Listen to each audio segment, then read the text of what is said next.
Hi friends, welcome to Crazy Sahasra. Please subscribe my channel, like and share your friends. Please support my channel. యువ journalist నీడల్లో దాగిన నిజం. Thriller suspense కథ. విశాఖపట్నంలో నివసించే 24 ఏళ్ల యువ జర్నలిస్ట్ సంధ్య ధైర్యానికి ప్రతీక.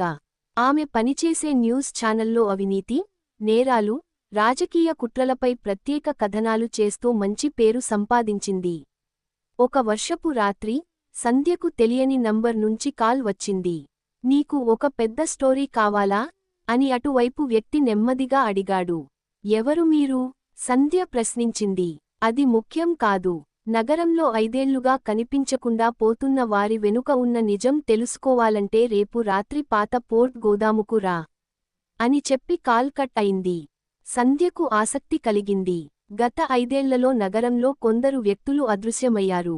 పోలీసులు కేసులు నమోదు చేసినా ఒక్క క్లూ కూడా దొరకలేదు. మరుసటి రోజు రాత్రి ఆమె కెమెరా, వాయిస్ రికార్డర్ తీసుకుని పాత గోదాముకు చేరుకుంది. చుట్టూ చీకటి, గాలి వేగంగా వీచుతోంది. గోదాములోకి వెళ్లగానే ఒక వ్యక్తి ముఖం కనిపించకుండా హుడ్ ధరించి నిలబడ్డాడు. ఈ పెన్డ్రైవ్ తీసుకో, ఇందులో అన్ని ఆధారాలు ఉన్నాయి. కానీ జాగ్రత్త, వాళ్ళు నిన్ను కూడా వదిలిపెట్టరు అని చెప్పి అతను వెనక్కి తిరిగాడు. అప్పుడే ఒక పెద్ద శబ్దం వినిపించింది. ధాం! గుండె కాల్చిన శబ్దం. సంధ్య భయంతో తిరిగి చూసేసరికి ఆ వ్యక్తి నేలపై రక్తపు మడుగులో పడిపోయాడు. ఎక్కడి నుంచి కాల్పి జరిగిందో అర్థం కాలేదు. ఆమె వెంటనే అక్కడి నుంచి పరుగెత్తింది. ఇంటికి వెళ్లి పెన్డ్రైవ్ తెరిచి చూసింది. అందులో వీడియోలు, ఫోటోలు, డాక్యుమెంట్లు ఉన్నాయి. అవి చూసిన సంధ్య షాక్ అయింది.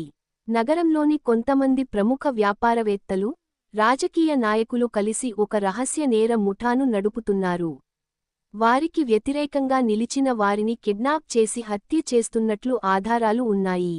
మరుసటి ఉదయం ఆమె ఈ విషయాన్ని ఎడిటర్కు చెప్పాలని అనుకుంది. కాని ఆఫీసుకు వెళ్లగానే మరో షాక్ ఎదురైంది. ఆమె టేబుల్ మీద ఒక కవర్ ఉంది. దానిపై ఇలా రాసి ఉంది: ఈ కేసును వదిలేయి, లేకపోతే తర్వాతి శవం నీదే. సంధ్యకు భయం వేసింది. అయినా వెనక్కి తగ్గలేదు.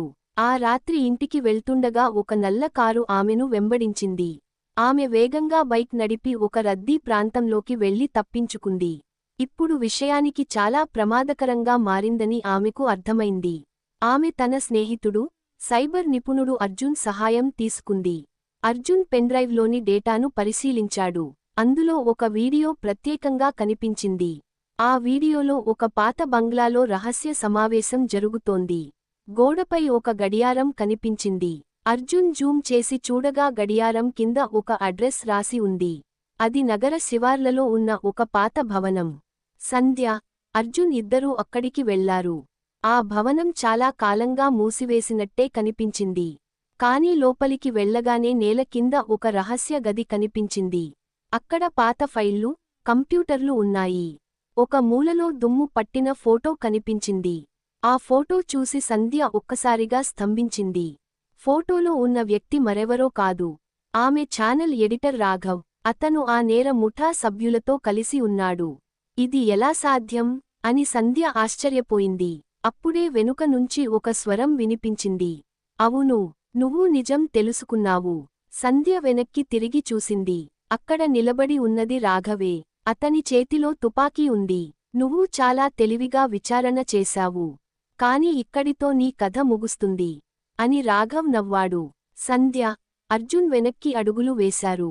రాఘవ్ ట్రిగ్గర్ నొక్కబోతుండగా అర్జున్ పక్కనే ఉన్న ఇనుప రాడ్ తీసుకుని అతనిపై విసిరాడు. తుపాకీ కింద పడిపోయింది. అక్కడ చిన్నపాటి గొడవ జరిగింది. ఆ సమయంలో సంధ్య రహస్యంగా తన మొబైల్లో లైవ్ స్ట్రీమింగ్ ఆన్ చేసింది. రాఘవ్ కోపంతో అరుస్తూ అన్నాడు, అవును, మేమే వాళ్లను చంపాం. మాకు ఎదురు నిలిచిన వాళ్లను ఎప్పుడూ బతకనివ్వం. అతనికి తెలియకుండా ఆ మాటలన్నీ ప్రత్యక్ష ప్రసారంలో వెళ్లిపోయాయి. కొన్ని నిమిషాల్లోనే పోలీసులు అక్కడికి చేరుకున్నారు. రాఘవ్ను అరెస్ట్ చేశారు. అతని ద్వారా మొత్తం నేర ముఠా బయటపడింది.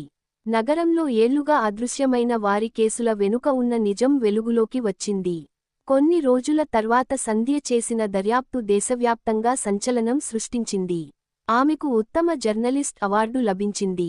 అవార్డు కార్యక్రమంలో ఒక జర్నలిస్ట్ అడిగాడు, మీ విజయం వెనుక రహస్యం ఏమిటి?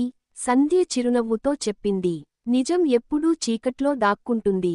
దాన్ని వెతికే ధైర్యం ఉన్నవారికే అది కనిపిస్తుంది. అందరూ చప్పట్లు కొట్టారు. కానీ ఆ రాత్రి ఇంటికి వెళ్ళిన తర్వాత ఆమె ఫోన్లో ఒక కొత్త మెసేజ్ వచ్చింది. నువ్వు ఒక ముఠాను మాత్రమే పట్టించావు. అసలు ఆట ఇప్పుడే మొదలైంది. ఆ మెసేజ్ పంపిన నంబర్ లేదు. పేరు లేదు. కేవలం ఒక నల్లని చిహ్నం మాత్రమే కనిపించింది. సంధ్య ముఖం ఒక్కసారిగా గంభీరంగా మారింది. కిటికీ బయట చూసింది. దూరంగా ఒక నల్ల కారు నెమ్మదిగా నిలబడి ఉంది. కథ ముగిసింది. లేక ఇంకా మొదలైందా? నిప్పు తెరిచిన పుస్తకం. Thank you. Please subscribe, like, share.